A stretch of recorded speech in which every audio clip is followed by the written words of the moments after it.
Lions TV, this is your post-match analysis video for last night's win under the lights in SE16 against, at the time, third place Stoke City. But as we know by now, we have replaced the visitors to the Den last night with another huge 3 points, 3 straight wins, 2 at home in a row as well, and 2 clean sheets in SE16. It's all looking good. It's all looking rosy. What could possibly go wrong? As always, let's kick off the show by taking a look at the 11 that Sir Alex picked to start the match. Okay, wow, what a performance last night. Honestly, I know I said this in a full-time reaction. If you're a neutral watching this and saw that we beat Stoke 2-0, you might not be too surprised. But believe me, the scoreline definitely flattered the visitors. It was a rampant and dominant display by the mighty Lions. One of the best first halves I've seen in a long time. Definitely the best first half we've had to my memory under Alex Neil. We were just absolutely all guns blazing, and the team was Crocombe in goal, Ryan Leonard right back, Jake Cooper and Tristan Cramo got his first goal for the club as the central defence pairing, Zach Sturge left back, Del Boy, Mazu Sacco and Casper Di Ballon d'Or in the centre of midfield, Will Smallbone in the 10, it was Femi Aziz on the right, Tierno Ballo on the left, and up front as a lone striker, the big Garlic and Herb. 2 changes from Saturday's team against QPR. Again, both forced changes. Massimo Longo, we knew it was a bad one. It's now been confirmed after last night's game by Alex Neil that he's done his ACL, and that's a real shame. That's a real shame, and it just shows the importance in this day and age of big squads, because we had him, Mitchell, Denor, Del Boy. We've also got Daniel Kelly. I'm sure I'm missing someone else out in there as well, Will Smallbone. And with a couple of those already being out and then coming back in, and now we'll get on to the injuries in a minute, it really is important to have that depth. So, Massimo Luongo, I'll be honest, I don't think you'll probably see him play for the club again. It was only a 1-year contract that he got, and with his age as well, I think he'll do very well to come back from that, play at this level at his age again. So we wish him all the best regardless. He's done brilliant for us whenever he's played. It is a big miss to lose him, but like I just said, we have got good strength in depth, and it's a good job we have, especially in that central midfield area. Casper Denor come back in to replace him, and Derek Mazusako come in for Billy Mitchell, who missed the game through illness. Gastroenteritis was throwing up all through the night before. So he didn't go to the ground. He stayed at home in fear of passing it on. Obviously, the club said to him, don't come to the ground in case you'll pass it on other people, etc. So he'll be fine for Saturday, I would hope, but he's going to have a job to get back in now, because Del Boy, once again, was very good last night. And we've got this little thing going on the Lions TV group chat where they think that I'm up Billy Mitchell's arse and I hate Derek Mazusako. I definitely don't hate Del Boy. I just, at the minute, he's come in, and I've done nothing but praise him on the channel, by the way. Done really well since he's come in. Wasn't expected to play as many minutes as he has, but for his own protection when he dropped out. And I still don't think you would have seen a lot of him if, Mitchell was fit, Luongo was fit, Denor was fit, obviously Smallbone as well. And I think he would have been down the pecking order. But with a view to, he's very young. He's got a lot to learn, including the language of the country. So in time, he's going to be a very, very good player. I just didn't think, as of yet, he's very much like a young Jimmy Abdu, not so much a young Patrick Vieira. And I don't mean that in any way as an insult towards Mazu Sacco or towards Jimmy Abdu. I feel he's that type of player. He could become the new Patrick Vieira, and I've obviously, of course, he plays for my team. I really hope he does. But I thought he was very good last night, Del Boy. Played a part in the second goal, not the opening goal, which I'll get on to again. And that was the only 2 changes, really. Again, forced changes by Alex Neil. I did say in a video a couple of weeks back that as much as I love Alex Neil, and as good as it is to have this in-depth squad, I do feel, and that can happen with a big squad, and people coming in for a game or two, like we've seen last night, doing well, not knowing who to put in. So he's doing a lot of chopping and changing, a lot of alternation. And I said he needs to know his best side. I think now we're near that, and I think he proved that by starting, other than the 2 false changes of Crocombe and the Serb against QPR, because obviously Coburn and Bender were injured. And again, last night, I thought he might change it. People saying, oh no, Doty would definitely play. I didn't think Doty would play because he'd just come back from injury. I didn't think we'd rush him when we didn't need to. What with Sturge playing well, and also with Joe Bryan sitting there ready and fit. And he proved that, Alex Neil, by not changing too much at all, did he? I think now he's going towards knowing what his best side is. And another chat we have on the group chat is, what is our best side? All the time. And I put a team up the other day, and I said, if everyone's fit, I think that's our best side without a doubt. Doughty was actually wide and high in Tierno Ballo's position at that point. That was before last night's game. Tierno Ballo now is really starting to come to the forefront and prove that it does take time to settle in. Thought he'd been okay before QPR. Thought he showed much better signs at QPR. But last night for me, Tierno Ballo was my man of the match. I'm surprised as he's got it, and I'll get onto that in a minute. But take nothing away from Femi. 3 goals and 2 assists since returning from injury for him. But going back to me saying that's what I think our best team is, Joe come in this morning and said, well, you know, I think Ballo should be in the team. I said, well, your hindsight's a brilliant thing. But it's nice to have this conversation, just out a bit of interest during the week. Who is our best side? Going back to the way of having big squads and the way football is these days, I don't think it matters what your best side is, because especially at our club, you're never going to get the opportunity to play it rarely for a run of games, because players will always get injured coming in and out. And why do players get injured? I'm going to dip into that quickly. Back in the day, you know, when I was a nipper, it was a nipper. When I was a nipper, it was 11 on the pitch, 2 substitutes. That was it. And all of those players would play all the season. That was pretty much a squad, with the addition of maybe sort of 2-3 others. In this day and age, the reason, and it's not just our club, it's at a lot of clubs, I think players are getting injured more, etc., etc. So much more is going into the game now, and the care of the players and the welfare of the players. Not just that, as good as football was in the 90s, I think if you put a team from the 90s against a team from this day and age, although they'd be maybe a little less exciting, the current team, and I'm not talking Millwall, I'm talking any team, I still think any team from this day and age would struggle to beat Man United in the 90s with Roy Keane, Beckham, Scholes, Giggs in the midfield, you know, York and Cole up front, that sort of side. But them apart, I think any team in this day and age from this era would run any team from that era off the park. I think they'd run them ragged, sheerly based on fitness and how athletic they are in this day and age. And that's why the fine margins are in football. That's why the sports scientists and the etc. and the dietitians are in football. Even the slightest niggle can make you lose that very small percent and a fine margin of 1% which you need to succeed. So that's why I think the injuries are what they are in this day and age in football. It's definitely less physical now, and that's not anyone's fault other than the game going that way and the FA, etc., trying to stamp it out. It's going towards a lot less contact and a lot less physicality than it was back then. But just covering our injuries again, you might think, mate, what are you talking about in this video? I've gone on to it, so I'm going to finish, and I'm nearly finished, luckily for us all. Yeah, I just think that's why so many players, you know, coming back in, now they're out, now he comes in, now he's out. So I don't think it matters what our best team is. We praise the strength in depth that we've got and the good recruitment that we've done, because we're nicely covered, and even at this early point in the season, it's really, really showing that we're needing to utilise our squad to the maximum. So, getting into the game, I said what I said at full time. I've watched Alex Neil's full report back this morning on the club's official YouTube channel. No, Millwall TV Plus. And he said pretty much what I said, which I was pleased about. But then again, it wasn't rocket science. We wasn't great to start with. We had to call on Crocombe a couple of times. One notably from the header that was flicked, and he got down. That come at a real big pace, and he got down really quickly. But not just Crocombe's save, which will give his defence confidence and breathe through the team, but the way he deals with back passes, his distribution in general, his authority in the box, commanding his area and coming for crosses. He just looks like a complete package. And, you know, profile-wise, I think they said on the highlights I watched back this morning, he was playing in the National League. Credit to him, because he definitely looks like a championship goalkeeper. Like I said in my previous video, very, very fucking big unit. Not just tall, but very wide. And he reminds me of a David Ford or a Tony Warner in that goal. You really feel like, you know what, if we're in the shit here, he's going to be the one, or one of the ones that has a bit of authority, a little bit of leadership, and ain't going to take no shit off anyone. So praise to him for his early dealings, not just with that header, but also a couple of crosses that he came for and claimed or got plenty on it to get it clear. And then we sort of started to grow in the game. And from the 10th minute to the half time, that was the best I've seen us in a long time. We was absolutely brilliant. Brilliant patterns of play, brilliant pace, ideas, excitement, intent, absolutely everything you'd want from a Millwall side. And Tierno Ballo, probably better than a Millwall, more than you'd expect from a Millwall side, to be fair. It was a really, really strong performance. And we just looked really good. We all looked, you know, in sync and on the same wavelength, flying forward, overlapping, getting chances into the box, good deliveries.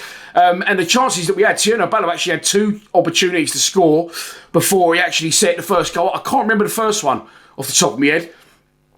There is one, though, that was It's a bad miss, but it's a great save for the goalkeeper without the goalkeeper having to do a lot. And, well, we did very well to keep. I'll get onto it. Denor sort of hits one. And it must have come through a lot of bodies because he reacts very, very late. And on the highlights that I've seen, they praise Johansson for being one of the best goalkeepers in the division, which I agree with. Very, very good shot stopper. But he sees it late from Denor. I think it comes through a load of bodies. It's bobbling. It's not a very hard shot. He gets down, makes a reaction, and then it falls to Ballo, who's about 4 yards out, 5 yards out. Smashes it goalwards, and the goalkeeper spreads himself. Actually hits him clean in the face. So it's a fantastic save because that's all you can do as a goalkeeper is make yourself as big as possible. Peter Schmeichel used to be unbelievable at that. Why do I keep referring to United in the 90s? I don't know. And you've got to get something on it, which he did, and it goes out for a corner. There's another one as well that Ballo had. Like I said, I can't really remember that one off the top of my head. And there was also one, I think, from Ivanovic as well that called just wide. He looked a lot more sharp last night, a lot more dangerous. And again, coming back into the team, as we've seen with Ballo, it might take 3 or 4 games for the Serbs to get firing. But I'm still confident the Serbs going to get 12 to 15 goals again this season. We really need him to at the minute with Macaulay Langstaff not even on the bench last night, either due to concussion, so hopefully he'll be back Saturday.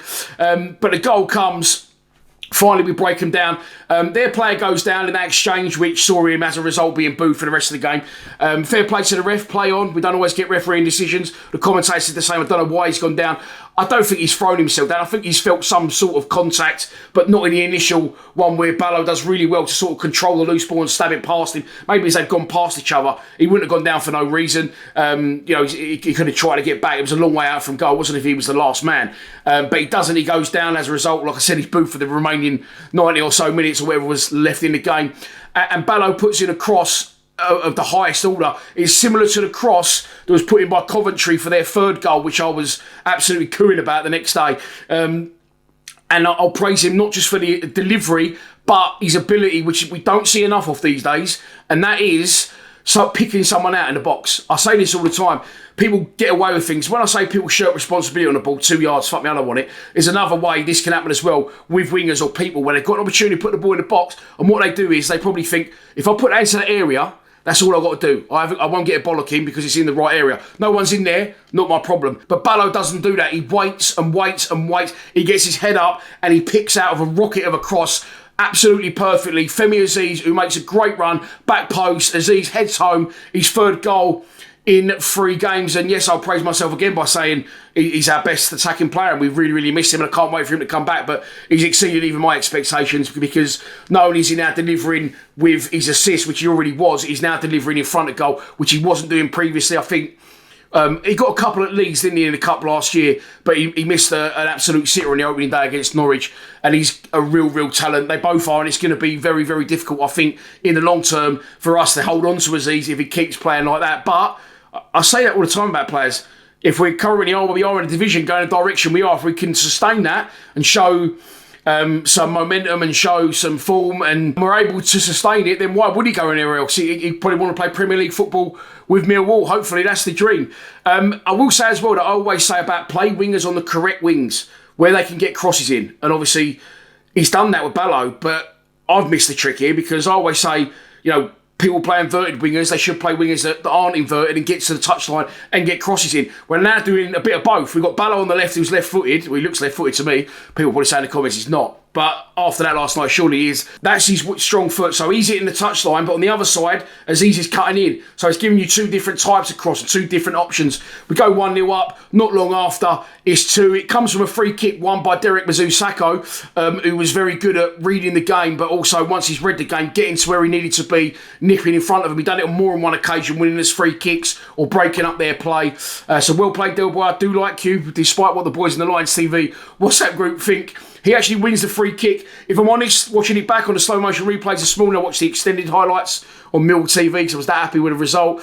I don't think it's a free kick. I just think it's a coming together. But in this day and age, like I covered earlier, in physicality and non-contact in football, the ref's given it. Although I felt the Coventry player got... Coventry? I felt the Stoke player got something on the ball. I don't think it's a free kick, but we can only go what the ref's given. And Mazusako's done well to put the ref in a position to have to make that decision. It's from that free kick that is put forward. Kramer gets the flick on. He actually, I think, again, he hasn't just flicked that into an area because he's flicked it on, then looked behind. I think he knew Ballo was making that run. Ballo cuts it back for the touchline again, doesn't panic, doesn't look to put it in an area, picks out someone.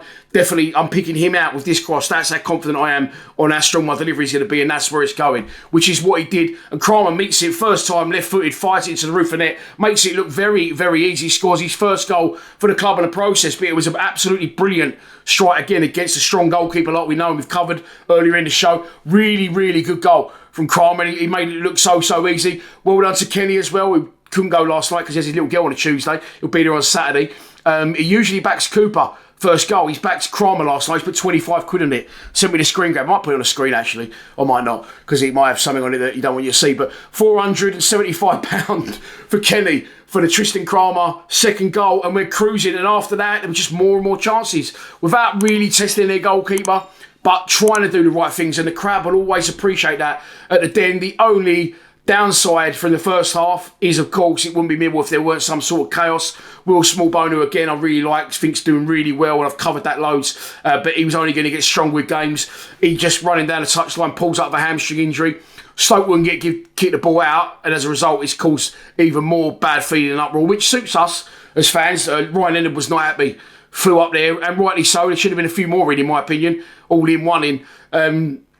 But that was bollocks, and I'm surprised they didn't stretch him off because he come off the side of the pitch and it must have taken him a good 10 maybe 15, not 15, that's dramatic, about 10 minutes to get all the way around the pitch, Smallbone. But now he looks like he's fucked long term. I hope he isn't, but he really he couldn't walk. Basically, he was arm around each physio, hobbling along. That's like, I'm amazed they didn't stop the game, get a stretcher on, and at least, or bring the stretcher over, at least stretch him around the outside of the pitch. So as soon as he comes back, and as soon as others come back, like Denor, now all of a sudden Smallbone's out, and the one goes out, probably won't see them again. So now we probably are looking a little bit light in the midfield areas. But that was half time. We come out the second half, and Alex Neil said the same as me when I watched his interview back. Like I said at full time in the reaction that we wasn't great the first 10 minutes or so, but that's to be expected. Mark Robbins playing against a team in Stoke as well that haven't conceded many goals this season, the fewest conceded in the Championship. And Alex Neil alluded to that again in that interview on Millwall TV. If you haven't checked that out, I'm sure you'll enjoy it. Look at me doing a little plug for Millwall TV. I don't know, give me fuck all. But there you go. It's worth a watch for £5 a month. And I paid twice for some reason, but let them have it. Hashtag pay them, not me. Alex Neil said, they don't concede many goals. And we scored 2 against them. And so they're always going to try and be rolled up by their boss at half time. They're going to come back. You expect to maybe weather that storm in the first 10 minutes. But it wasn't really a storm. They had a bit of play. I was surprised actually when I checked the stats this morning, because I thought we must have had 18, 20 shots. I think we did 18 shots, not all on target, as we saw in the second half towards the end. A few of them went up into the cold blow upper. But they had more possession, which I didn't really get that from the game. But obviously, stats don't lie, as Aidan O'Brien once told me. But moving on, after that initial 10 minutes, I thought we really got to grips with it. Hungry for more, didn't want to sit on our laurels, want to go again, want to get the bums off seats again. And for me personally, turned and said to Henry at one point, lights playing up in the background, stop, thank you, that it was so good in the first half that maybe I felt personally I was being a bit greedy in the second half, a bit selfish. I was like, come on, I want more of that now, I want more of that. And we did get to grips with it. I remember Casper Denor getting put through for a really good opportunity. I can't remember who put the through. I think it was Ballo again, stabbed a little one through the lines. I think his shot was deflected just wide. The Serb does really well, twists and turns one of their defenders, pulls another good save out of Johansson. And then we had 3 or 4 over the bar wide. Kundal had one as well, didn't he? Probably should have done better, but I didn't have a problem with Kundal. Let me know what you think about Kundal in the comments, because I said to my mate this morning, and he went, I thought he played well when he come on. And he seems to be one of them that I don't praise much and don't think he's played that well. And I'm not saying he hasn't, I'm just saying what I've seen, maybe I don't notice him like I should. Because a lot of people said, I've done really well when he come on last night. And obviously, with Smallbone now out, I think he'll probably start in the 10 against Leicester on Saturday. I'll cover that some more in a preview. But yeah, I felt he should have done better of his shot, but it was similar to the one with Billy Mitchell away at Swansea, where Bill nearly put it out of the ground. I didn't have a problem with that because it hadn't come from a sustained amount of pressure from us, or it hadn't come from a really good pattern of play. He'd actually won that himself. He made that happen from nothing by getting back and turning him over. I think it was Aziz originally who knocked a through ball. Defender cut it out and went to run away with it, and that's when Kundal nipped in front of him, nicked it off him, drove for goal. Just his shot was lacking a little bit, but he's hit the target, I suppose. But other than that, talking about Femi Aziz, this, again, not clickbait, not looking for an argument or more views, because I know the views that I'll get on this and I know the views that I won't get on this. It is what it is. It's always been the same in nearly 10 years. So, look, I don't think Femi Aziz played that well last night. He played good. He played well. He scored a goal, taking nothing away from him. But I don't think he's man of the match. Absolutely not. I think by a mile Ballo was. Run out of steam a little bit Ballo towards the end. That was understandable. There's something else I want to talk about in a minute. Mazu Sakho was very good. I thought Cooper's game very unnoticed at the minute. I forgot to say that in my post-match as well. I thought Cooper was superb at QPR. And again, like, you know, last night I thought he done very, very well without really being recognised for it. I think in a way there's maybe an underhanded compliment there, backhanded compliment, because we know what we're getting from Cooper, so we don't really notice it as much. We praise him. Do you know what I mean? That was like the header he lost in the Coventry game for their first goal. Cooper lost the header. He can't win them all. He wins a fucking lot, but that's praise to him that we're surprised that he's lost that header. I don't think he gets enough credit to skipper. I thought he was brilliant last night as well and against QPR. But yeah, Aziz, I just felt in the QPR game before he scored, he was struggling to get into the game a little bit. And then once he got in the game, scored that good goal, and then sets up Ivanovic, he started to run the game. I felt he didn't.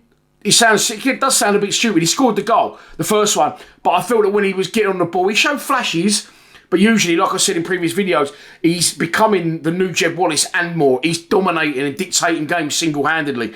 And I don't think he got to those exceptional levels last night. I thought he was still good, but I don't think he was man of the match. I thought Ballo was man of the match, or Derek Mazu Sakho. Yeah, both of them. I thought they was very, very good. But Ballo, for me, 2 assists, will be man of the match. But I think Femi Aziz got it again, and I'm not knocking that. It's not going to do anything for his confidence. The last thing I want to talk about is our starting 11 and the squad last night. I always posted them on social media. Here's the squad and our WhatsApp channel, by the way. I'll link that at the end. We've got 1,000 people following our WhatsApp channel now. If you want early access to videos, any Millwall news, obviously you ain't got to go onto an app for that. WhatsApp's an app. I know what you're saying, but you ain't got to go onto a timeline. Know what I'm saying? You never said it. I did. I'm waffling, but I'll link that at the end of our WhatsApp as well. But anyway, I didn't actually look at the team sheet when I put it up. I knew what the team was going to be. Once I'd heard it, I didn't look at the squad, so I didn't look at the bench. So with about 20 minutes to go, I'm going to him, in my head, take off Ivanovic and take off Ryan Leonard. Because I tell you why, we've got one main striker and we've got one main right back and we've got Leicester at home on Saturday. Turns out, Langstaff wasn't even on the bench. He missed the game. So we had no striker really on the bench. Probably why Race Bangura Williams come on at one point and Ivanovic stayed on for the whole game, or as long as he did. I think he stayed on the whole game. But yeah, I would have managed that slightly differently if I was Alex Neil. I know things can change for us very quickly, like we know down the years, and we saw at QPR, we could be on the rocks conceding 1 goal. But I would have definitely I would have gone with a Maku up front earlier to try and run them, balls over the top. For the Serb a little bit earlier probably with the options on our bench. And I definitely would have taken off Ryan Leonard after about 70 minutes, put Caleb Taylor centre-back and Kramer right-back. And that was only simply because, like I said, we are lacking in those areas. And Ryan Leonard actually ended up going down. Then he was down for quite a while. Caleb Taylor was warming up. Didn't come on at that point. Can't remember if he come on at all, to be honest. I sort of get sidetracked sometimes. But that's what I would have done. We badly need another striker. And I did say in the week, imagine bringing back Brook Norton-Cuffy, and one other I couldn't remember at the time was Ryan Longman. We should have signed Ryan Longman when we had the chance to play as a wing-back. Imagine him on the right and Serge on the left wing to play wing-backs. Fucking brilliant. But we haven't got them, and we need to be very careful now because it's going to be heavy legs. It's going to be bubbly, full of confidence, and let's go again. But he might need to manage the squad and utilise it a bit more this weekend. But I don't think he'll want to. Again, going back to what I said a couple of weeks ago, I think he needs to find his best side, and I think he's found that now, so I can't go back on it and say, use people. I think he's just saying, no, that's my best side, I'll play them, and I'll get every last bit I can out of them before changing them, which is probably the right way to go. But definitely last night, I would have took off Ivanovic, and I would have took off Leonard. But there you go, that is your post-match analysis gone. That felt very, very long again, but it's fantastic to talk about. We are up to 3rd in the table, and we face Leicester at the Den on Saturday, a game that we predominantly do well in, don't we, at home against Leicester, beating me up. Ryan Longman scored 1, of course, FA Cup, Sean Cummins, all those years ago as well. Dare I say we're going to the game as favourites? They're not firing. They got spanked by they didn't play the Anderlechts, that was Ipswich. They got beaten last night, Hull, they lost away to Hull. So dare I say we're going to this game favourites, which is something we don't like to do. We like to be the underdog, but the Den is going to be rocking on Saturday. Make no mistake, it will be sold out, a full house without absolute doubt. If it isn't already, I haven't checked online this morning. So Crowd was down a little bit last night, but still generated some good noise because the players have given us something to feed off. Good atmosphere, but Saturday's going to be even better. And if we can beat them, well, let's just keep rolling one game at a time for now. Let's not dare to dream. Let's just keep saying that we're doing well. 3 straight wins since that heavy loss against Coventry. And the only way is up, in my opinion. Please subscribe to Lions TV. Come on, you Lions.